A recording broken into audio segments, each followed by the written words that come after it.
Tawagin niyo na lamang po ako sa pangalang Bernie. Noong unang mga taon ng dekada 90, naging sentro ng katatakutan ang lugar namin sa may bandang Antique. Sa bukiran ito banda, may mga kwentong aswang na dito, hindi na may pagkakaila na isang Antique na may mga namumugad na aswang. Pero iba naririnig nyo, hindi tungkol doon. Bukod sa aswang, meron pang iba. Umuugong ang balita noon na may batang aswang na nasa isang sagingan umano malapit lamang sa amin. Meron nang nakagat umano yon. May binagat na din na talagang nakita umano ang itsura. Hindi magkamayaw yung hinabol. Mabuti na lamang at nakaabot sa isang poste na may ilaw. Dahil kung hindi pa, baka kung ano nang mangyaring hindi maganda sa kanya. Pinasok na ng albularyo ang lugar, pero wala namang namamata ang aswang. Makailang beses nang may nagronda, wala talaga. Pero kapag may nag-iisa lamang na napapadaan, nagpapakita ito. Nasa edad 16 na taong gulang ako ng mga panahong yon. Madalas pa naman akong nagpapastol doon banda. Ang ibig kong sabihin ay nakakarating ako doon kasi nga pinapakawalan lamang namin ang alagang mga kambing. Masagana kasi sa talahib dito. Meron ding mga paboritong pagkain ng kambing. Kagaya na lamang ng dahon ng ipil. Malabong ang mga ipil tapos kakasibol pa lamang kaya naaabot ito ng mga kambing. Naroroon na sa wisyo na natatakot ako sa lugar. Pero ni isang beses ay hindi naman ako nakaranas nun. Hanggang sa mangyari ito. Hapon yun, umaambon, hinahanap ko ang mga alaga namin. Nakita ko sa may sagingan na talaga. Nagtataka ako kasi nga para bang takot na takot ang mga kambing na ito. Ginuyod kong isa, yung alpha. Sumusunod kasi ang iba pa kapag ganon. Hanggang sa napansin kong tila kulang ng isa. Yung anak ng kambing namin na pintikin, wala. Sinuri ko ang lugar. Kinakabahan ako nun. Pero hindi pa naman madilim kaya nagagawa ko pang makayanan ng takot. Hanggang sa ganoon na lamang ang pagkasimangot ko. Nakakita ako ng ulo ng kambing. Ulo na lang. Wala ng katawan. Merong nagkalat na dugo. Napakaanghit din ng lugar. Yung amoy ba ng kambing na malangsa? Anghit yung tawag sa amin nun. Hindi ako nagdalawang isip na lisanin ng kasagingan. Nang makarating sa amin ay sinabi ko ito sa Tatay Digoy. Pinuntahan niya. Pero napakatagal bumalik. Ginabi na lamang ito kaya naman labis kong nagalala. Wala pa naman si nanay at ang kapatid ko. Hindi ko pwedeng iwan ang bahay gawa ng may mga pilyo sa amin nun. Natuwa na lamang ako nung maghahating gabi na ay nakauwi si tatay at ang sabi nito. Inabangan ko. Nakita ko siya. Tingin ko hindi aswang anak eh. Impakto. Nawawala bigla. Yung aswang hindi naman ganun eh. Parang tiyanak. Bakit po kayo natagalan tay? Saan po ba kayo nagpunta? Doon lang mismo sa kung nasa ng ulo ng kambing. Inaabangan ko. Perwisyo na eh. Wala namang nagawa ang mga albularyo dyan. Basta nakita ko bago pa tuluyang magdilim eh. Bit-bit niya yung isang paa ng kambing natin. Kinakain niya. Napabuntong hininga ako. Kako mabuti at hindi siya sinaktan. Pero ayon sa pagkakaintindi ko ay parang pupuk sa inya itong sinasabi niyang tiyanak. Babalikan niya daw eh. Wala naman akong sinabi pa. Sapat na sa akin nang makita ang aking ama. Kinabukasan ay binalikan niya. Napakaaga. Nakita ko si tatay na papasok ng kasagingan habang nagpapastol ako. Hindi ko napigilang sundan ito.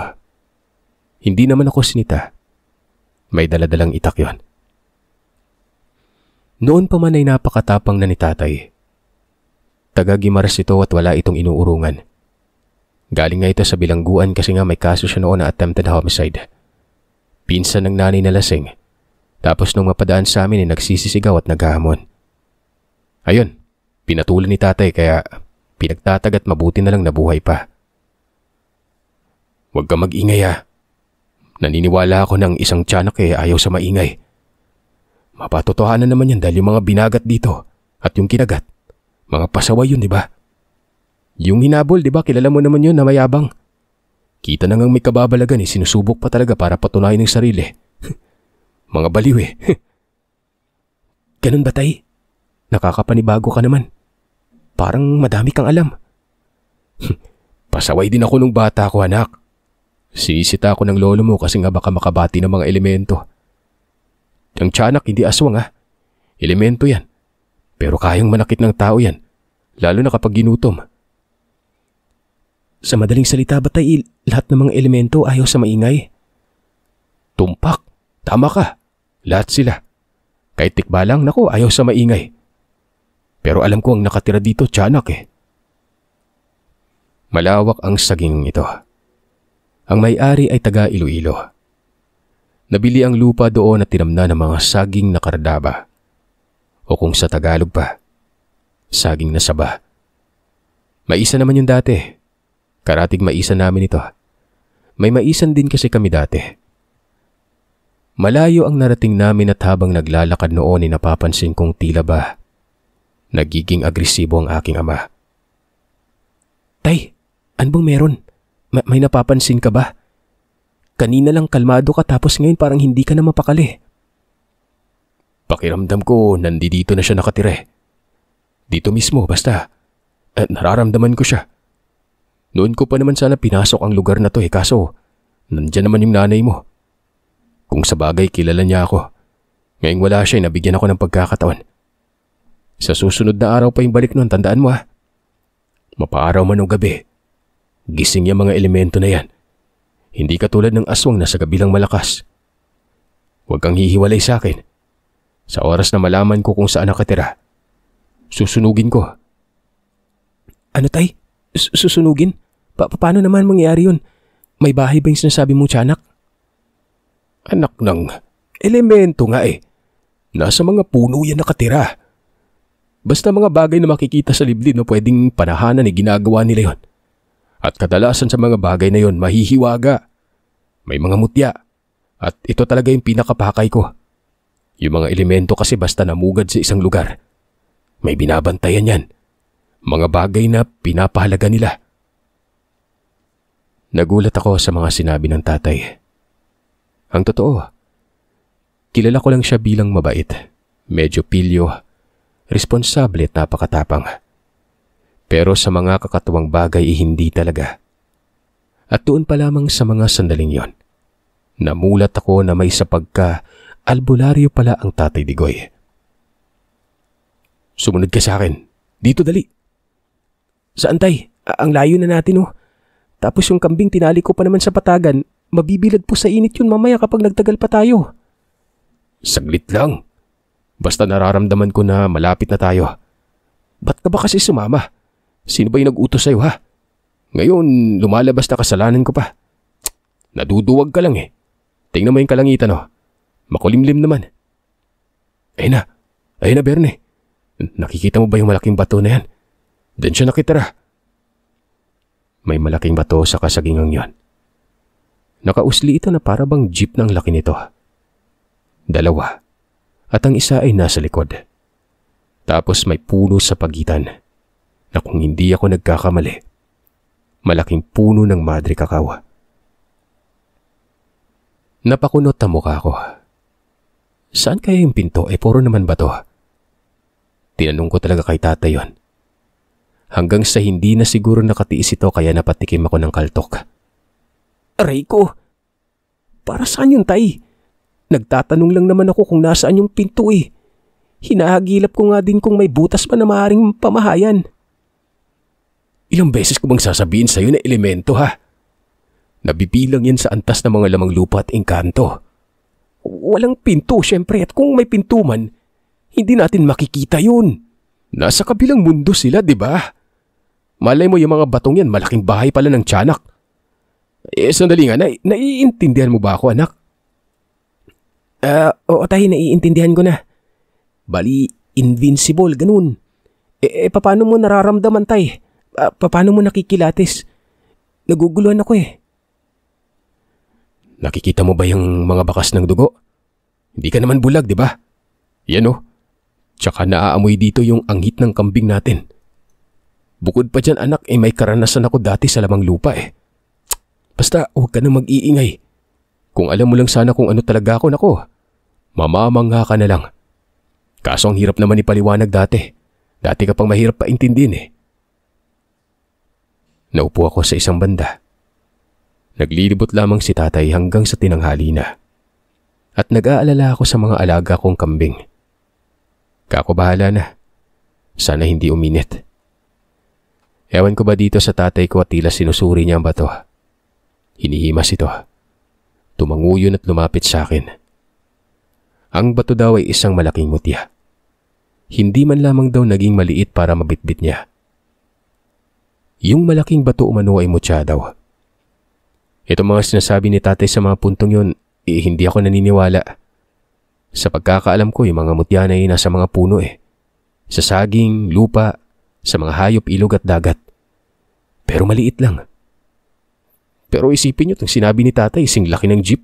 Mutya daw yun. Ang sabi ni tatay ay magtitipak siya ng konti. Babalikan na lamang daw namin yon. Nagtanong naman ako sa kanya kung paano na itong tiyanak na ito. Napangisi lamang ito. Hindi daw siya takot doon. Ang tiyanak daw kapag naramdaman ng isang tao ay takot sa kanya mananakot talaga ito at mananakit pa, pero kapag hindi umano, para lamang umano itong paslit.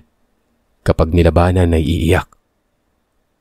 Napapailing na lamang ako nun. Tapos umuwi na kami. Bumagsak ang malakas na ulan. Kaya naman hindi kagad nakabalik si tatay nun. Niligpit ko na ang mga alagang kambing. Nagmamasid lamang ako sa tatay Digoy.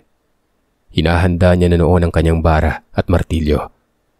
Naroroon siya sa gilid ng bahay namin. Payak lang yung tahanan namin. Bunggalo na gawa sa kahoy at pawid ang bubungan. May biranda tapos may harang ng mga patpat ng kawayan. Kumbaga selyado ang birandang yon. Dating imbakan kasi ito ng mga naaaning mais.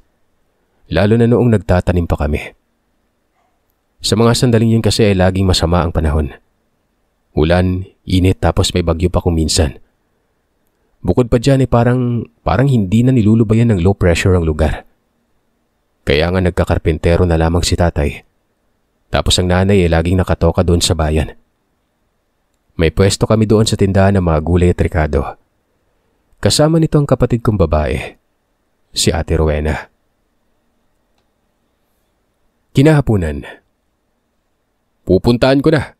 Huwag ka nang sumama ah. Wala ka namang may tutulong doon. Sasama ako tay. Kanina pa ako nag-aantay. Mabuti humupa yung ulan no. Hala. Sige, bit-bitin mo yung bara. Dinayo ng mga albularyo yung lugar na yan pero hindi man lang nila nakita yung bato. Kung minsan nawawalan ako ng tiwala sa mga manggagamot eh. Naisip kong baka kalokohan lang yung ginagawa nila. Ikumpara mo nga sa mga nalaman natin doon di ba? Wala naman silang napala kontra sa atin. Magaling pa siguro ako sa mga yan no? Naglalakad na kami noon. Lingay na ang araw pero hindi pa naman madilim. Nasa may kanluran kami banda. Hindi nakadireksyon sa silangan. Ang makikita sa dagat ay ang paglubog ng araw at hindi pagsilang. Pangiti-ngiti ang tatay. Malayo yun.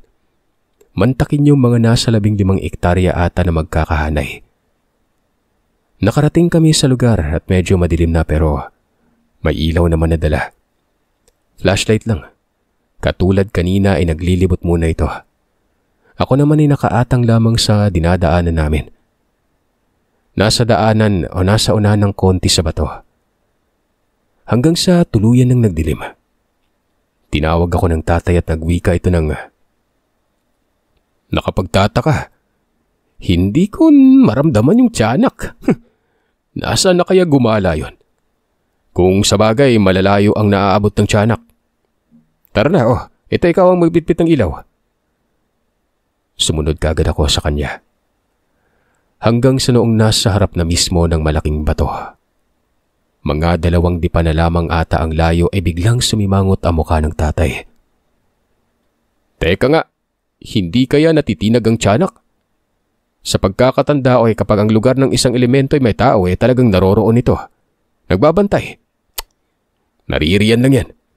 Nagtatago, nakikiramdam sa atin. Panatilihin mong kalmado ang sarili mo Yung parang wala kang kinatatakutan, ganun. Ewan ko sa'yo, tay. Nakakaloko naman yung pinagsasasabi nyo. Basta dalian natin. Ayun ka na naman Dapat hindi ka na sumama. Huwag kang tatakbo Sasama-sama ka tapos pinapadali mo ako. Nako, mana ka sa nanay mo. Kaya nga mas pinipili ko magpaiwan sa bahay kaysa sumama sa kanya Nasa gilid ako ni tatay. Tinututukan ko ng ilaw ang ginagawa niya. Pabilog ang bato at hindi ko pa napansing natipak. Sobrang tigas nun. Kada pukpok para bang bakal din. Hanggang sa nangilabot ang katawan ko. Gawa ng nakarinig ako ng iyak ng bata. Kagad na dumikit sa akin si tatay. Nagalit anak. Pero huwag ka matatakot Ilawan mo lang ang bato. Kapag nakatipak na ako na pwedeng gawing trespiko, umalis na tayo dito. Parang nandyan na siya sa likod tay, baka sunggaban na lang tayo bigla tay. Ano bang sabi ko? Huwag kang magpaparamdam ng takot. Hanggang sa itong iyak ng bata. Nagiging tunog pusa na. Yung tipong pusa bang ulagan. Yung inhit. Ganon na ganon. Nanginginig ang katawan ko. Malamig ang lugar pero pinagpapawisan ako. Nagpatuloy sa ginagawa si tatay. Hanggang sa may nagip ang mga mata ko noon sa itaas ng bato. Inilawan ko yon. At doon, parang lumaki ang ulo ko sa gulat. Nagpakita ang tiyanak. Napakapangit nito. Nagbabaga ang mga mata. Mamula-mula ang katawan. Nakahubot-hubad lamang ito. Yung mukha ay parang pinaghalong pusa at tao. Ang lalaki ng mga mata, gayon din ang mga ngipin nitong para bang ngipin ng pating. Kumalma ka lang dyan, Bernie. Ako nang bahala. Sabi ko naman huwag matakot Yan tuloy nagpakita na. Bumuntong hininga ako at sinunod ko ang mga sinabi ni tatay. Na yun na nga, maging matapang ako. Pero hindi. Sinong hindi mababago makakita ng isang katulad ng tiyanak? Dumampot ako ng bato. Sabi ko pa, babatuin kitang dugyot ka. Umalis ka dyan. Si tatay, tinitigan lang ng tiyanak. Mantakin yung kahit pa iniilawan ko ang mukha at aminado akong nasisilaw ito pero hindi kumikipat ang mga mata niya. Patuloy ito sa pagtitig sa amin. Hanggang sa dumapa ito sa bato at dito ay mas nakakapangilabot tingnan. Gumapang ng dahan-dahan. Parang lulundag ito patungo sa amin. Hinampas ng bara ni tatay ang bato. Hinamon niya ito. Iyaking ka naman Sige nga, bumaba ka dyan ang matuhog ko ang butsi mo nito. Malaki-laki din to Stay! Binato ko na dahil hindi na ako napanatag. Pagkatapos kong mabato ay dumampot ulit ako ng bato at humagis dito. Umaangil ito na parang pusang galit. Umaamba. Hanggang sa lumundag na nga at nasa harapan ko na yon. Wala pang isang dipa ang layo. Ang mga mata ay galit na galit. Malansa pa lang tiyanak, Sir Seth. Umatras ako noon pero binato ko. Hinampas naman ito ng tatay ng bara. Pero bigla itong naglaho. Matapos maglaho ay lumipat ito ng pwesto. Nasa likuran na ng tatay yon. Tatay, nasa likod mo! Pumihit ang tatay sabay duro sa mukha nitong tiyanak na ito. Umaabante ng lakad ang tatay noon. Napapaatras naman na parang nabahag itong nilalang. Ikaw kutong lupa ka. Ang kulit mo. Mabuti at nakakapagtimpi pa ako sa'yo. Kumakain ako ng tiyanak ka. Paborito kong karni yung laman mo. Lambot pa naman ang laman mo. Gusto mo ba yon? Alam niyo Sir Seth, biglang umiyak ang nilalang. Ngumaungaw ito na para bang pusa. Napakalaki ng bibig tapos tumutulo pang luha. Umaatras at kumakabig na sa may bato. Sinusundan ni tatay hanggang sa doon sa may puno ng madre kakao. Bigla itong naglaho. Ay dyan siya nakatira. Paslit ka. Kapag nakita ko pa yung pagmumukha mo at nananalasa ka dito sa lugar na ito susunugin ko yung tirahan mo. Magpakabait ka. Walang hiya kang hayop ka. Bukas kailangan makita kita doon sa bahay na mabait Susunod ka sa mga sasabihin ko. Magtitino ka dahil bukod sa susunugin ko yung bahay mo, kakarnihin kita. Tinakot ng tatay ang nilalang. Napapanganga na lamang ako, Sir Seth. Tao ba tong si tatay? Alam na alam niya ang ginagawa niyang partikular sa nilalang. At tama ang kanyang sinabi. Naiiyak ito kapag hindi ka natakot at tinakot mo. Bukas magpapakita sa bahay yan. Masdan mo. Tayo lang dalawa makakakita sa kanya. Hindi siya makikita ng iba dahil tayo lang naman ang nandito at tayo lang ang pagkakatiwalaan yan. Sigurado ka ba, tay? Ganito anak Isang albularyo ang lolo mo sa Guimaras. Bihasa. Hindi ako tumulad sa kanya. May mga naipasa ito sa akin na abilidad at karunungan Hindi ko ginamit sa panggagamot. Katagalan nagiging sakitin ako Hindi ako sumusunod sa tahas. Hindi ko ginampanan kasi. Ngayon ginagampanan ko pero hindi ako nagpapakatanyag. Simpleng dasal lang ba? Walang nakakakilala sa akin na isa akong albularyo. Mararamdaman ko ba yung elemento kung karaniwan pa ako? At kung iniisip mong pasaway ako mali ka doon. Nakulong ako dahil sa kamuntikang makapatay. Sinong hindi papatay nun kung ang taong kaanak na nanay mo isang mangkukulam? Mangkukulam yon. Kaya nga ako hinamon diba? Kasi nga hinahadlangan ko siya. Wala kayong alam dito. Ngayon ko lang sinabi sa'yo kasi nga ang kulit mo. Imbis na naroroon sa tiyanak ang atensyon ko, nabaling kay tatay. Gulat na gulat talaga ako. Parang barumbado siya tingnan. Parati itong may nakakabangayan pero sa lahat ng mga pangyayaring yan may punto lagi si tatay. Kumbaga hindi siya yung tipong nagsisimula ng gulo. Kung hindi siya ang tagasugpo ng gulo. Wala akong nasabi. Napuno na lamang ako ng pagkamangha. Nakakuha kami ng tipak ng batong yon. Umuwi at hanggang sa mga oras na ito ay manghang-mangha pa rin ako. Kinabukasan umagang-umaga ay tinawag ako ng tatay. Sinabi niyang may bisita. Bumangon ako sa kinahihigaan ko. Pagkasilip ko sa biranda, nanlaki ang mga mata ko. Alam niyo kung bakit? Yung tiyanak, naroroon sa biranda nakaupo. Nakangisi. Napakabait ng mukha. Napakaamo. Magpakabait ka na Magkaibigan na tayo. Yang pananalasa mo dahil sa ginugutom ka, ako magpapakain sa'yo. Susunod ka sa mga sasabihin ko Maliwanag ba? Tumango ang tiyanak. Ako parang nabuhusan ng tubig. Si tatay ang nag-alaga dito. Halos araw-araw itong nasa bahay. Kami lamang dalawa ni tatay ang nakakakita. Walang alam si nanay maging ang kapatid ko. Minsan ay dinadala ni tatay kung saan siya nagpupunta.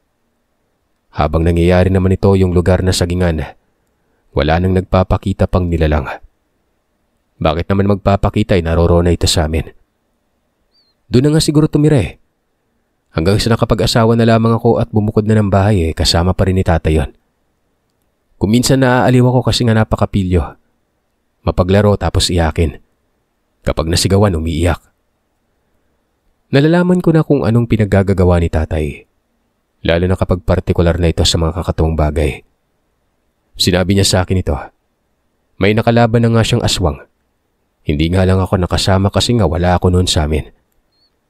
Naging parte na ng buhay namin ng tiyanak. Parang best friend ni tatay. Yung nakuha niya namang tipak ng bato, pinahulma ni tatay ito sa bahay na 3 piko. 2 yung pinagawa niya. Nasa sa akin ang isa at nasa kanyang isa pa.